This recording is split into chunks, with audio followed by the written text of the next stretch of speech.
Salut les bourgeois, c'est moi, c'est Claude Charclot.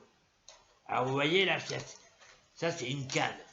Oui, parce que maintenant je marche avec une canne d'os. Parce que je dois reconnaître que depuis que j'ai été torturé au printemps par mon demi-frère, cet enculé là, le docteur Pulamort, eh ben j'ai pris un petit coup de vieux. Ouais. Faut dire qu'il m'a torturé une horreur. Il m'a enfoncé des aiguilles dans le ventre. Il m'a lacéré avec des couteaux. On aurait dit qu'il jouait à un cacaboudin. Ouais, j'étais un cacaboudin, ses yeux. Un rat de laboratoire. J'ai été utilisé comme tel. Seulement, il y a les séquelles. Bah oui. Je marche avec une canne. Et il y a des moments, je marche un peu de travers. Ouais, de travers. Et cet après-midi, je suis quand même retourné. J'ai retrouvé mon fils. Oh, c'était chouette. Et je me suis baladé dans les rues. Seulement, j'avais oublié qu'aujourd'hui, on était le 12 septembre 2020. C'est-à-dire que c'était le retour des Gilets jaunes. Il y avait Jean-Marie Bigard, ils l'ont hué. Ouais. Pour eux, c'était Jean-Marie Bigard le cacaboudin. Ils en ont foutu plein la poire. Sale traître, collabo. Ça m'a rappelé mai 68, quand on croisait les faux gauchistes dans la manif. Aujourd'hui, tous ces gars qui huaient les faux gauchistes de l'époque sont eux-mêmes devenus des bobos. Sale traître! Salaud! Et moi, à un moment donné, j'observais tranquillement la manifestation. J'étais prêt à partir. Ouais! Ils m'ont chopé, ils m'ont secoué, ils m'ont tiré les cheveux comme ça. Et moi, j'étais là, je disais, mais arrêtez!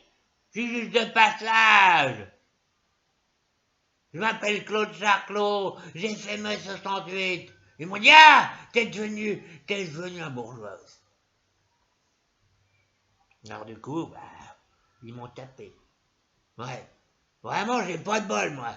Ouais, je suis un poissard. Ouais, un vrai poissard.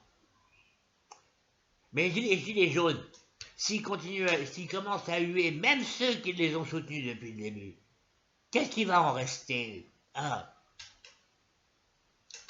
j'ai demandé l'avis à un gars qui soutient les gilets jaunes depuis le début lui aussi. Ouais.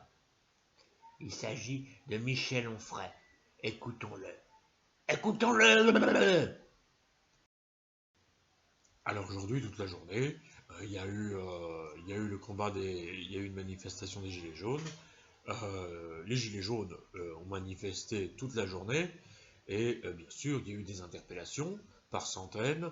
Alors à côté de ça, des petits voyous, des sauvages, saccagent tout dans les quartiers impunément. C'est-à-dire que on a un ministre de l'Intérieur qui ne sert à strictement à rien, Gérald Darmanin, mais bon, ça on savait déjà, et puis un gros plein de soupe en guise de ministre de la Justice qui protège la racaille.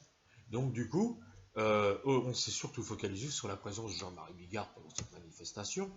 Il a été conspué, il a été hué, et bien sûr les journalistes se sont frottés les mains comme ça. Et ils étaient super heureux.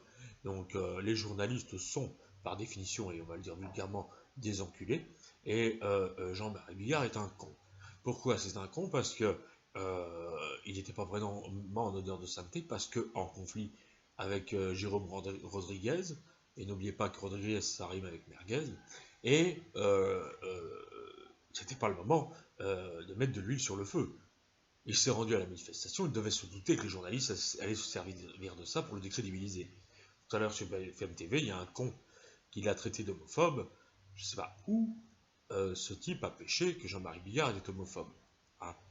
Bientôt on va dire, bien sûr, on va dire qu'il est antisémite, ça c'est le truc consacré. on commence déjà à l'attaquer en l'accusant d'avoir fait une quenelle. Moi, des quenelles, j'en ai mangé pas plus tard qu'il y a 2 jours, ça fait vraiment d'antisémite. Hein, je veux dire, à un moment donné, il faut arrêter les conneries. Bientôt, on va dire, bien sûr,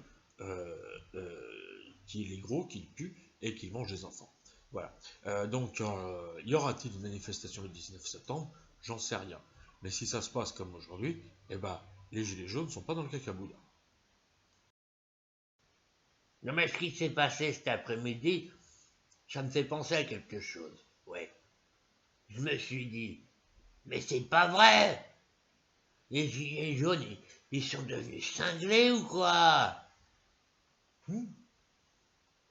Et je me suis dit une chose. Parce qu'il y avait Jérôme Rodriguez dans la manif. Et quand il m'a vu me faire taper, il s'est approché.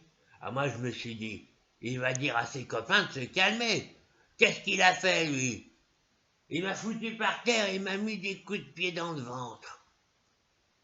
Mais il est cinglé ou quoi? Je suis à diminuer physique. J'ai mal à mon bidou maintenant. J'ai 72 ans, je suis un vieux monsieur. Et je suis un ancien de mes 68, bordel. Et moi, je suis pas devenu un bourgeois. C'est vous les bourgeois. Bourgeois. En tout cas, il ferait moins le malin, Jérôme Rodriguez, s'il était cuisiné par Jean-Jacques Bourdin. Ouais. Bah, écoutez ce que ça donnerait. Bien. Alors, Jérôme Rodriguez, il y a eu aujourd'hui une manifestation des Gilets jaunes. Pensez-vous que c'est vraiment utile, cette agressivité à l'égard de Jean-Marie Bigard, qui depuis 2 ans vous a toujours soutenu? Jérôme Rodriguez, franchement, ce n'est pas très sympathique, ça. Qu'est-ce que vous avez à dire à cela? Répondez! Bah, très sincèrement, M. Bourdin, je vais être honnête avec vous. Hein. Moi, j'ai pas de leçon de manifestation à recevoir de la part d'un mec qui peut pas tenir 5 minutes sans dire le mot couille. Là, je parle de Bigard. Vous voyez? Et il m'a manqué de respect. Et alors, du coup, aujourd'hui, il a eu le culot de se pointer lors de la manifestation à Paris. Et ben, je pense qu'il va le regretter longtemps. Voilà. Voilà ce que je voulais dire. Et puis, me regardez pas comme ça, Jean-Jacques Bourdin, parce que moi, je peux demander à mes copains gilets jaunes de vous siffler aussi. Hein. Quoi? Ça va être vite réglé, l'histoire. Non mais attendez! Vous me menacez? On ne me menace pas, moi! Pour qui vous vous prenez? Jérôme Rodriguez! Ça m'énerve, ça! Toute cette agressivité commence à m'énerver! Parce que moi, je suis calme! Je ne suis pas agressif! Espèce de sale petit chenapan! Pas le toquer! Pas le toquer! Allez, coupez-moi ça! Coupez-moi ça! Ah, je voudrais pas dire, hein. Mais cette journée, eh ben, je suis pas prêt de l'oublier. Encore une journée de merde.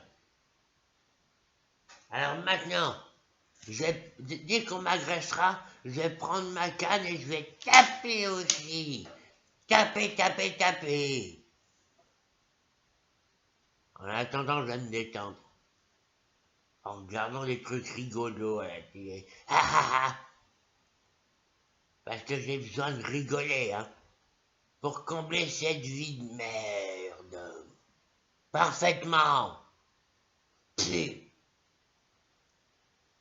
Alors à la télé, il y en a un qui fait des trucs dégueux dans Fort Boyard.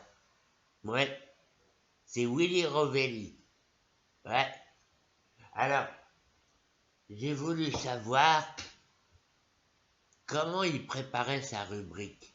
Vous savez, avec les trucs dégueux qu'il fait manger aux candidats d'émission. Alors on va finir avec lui. Quant à moi, je vais vous laisser. Au revoir, bande de bourgeois.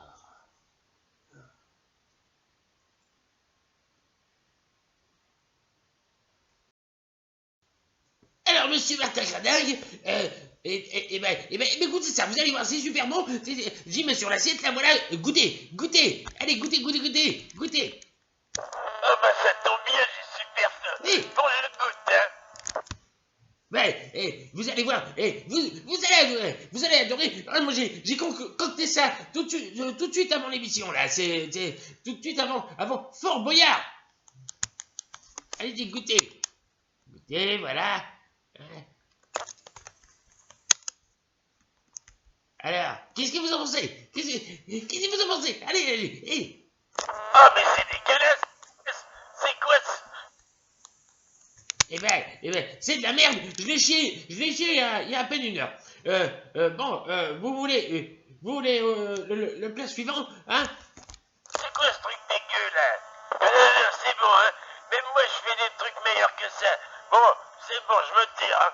Ah bah c'est dommage, parce que j'avais fait un burger, mais à la place du steak, j'ai mis des vers de terre. Vous allez voir, des vers de terre, c'est super bon, c'est super bon. Mais revenez. Ah bah il a perdu l'épreuve.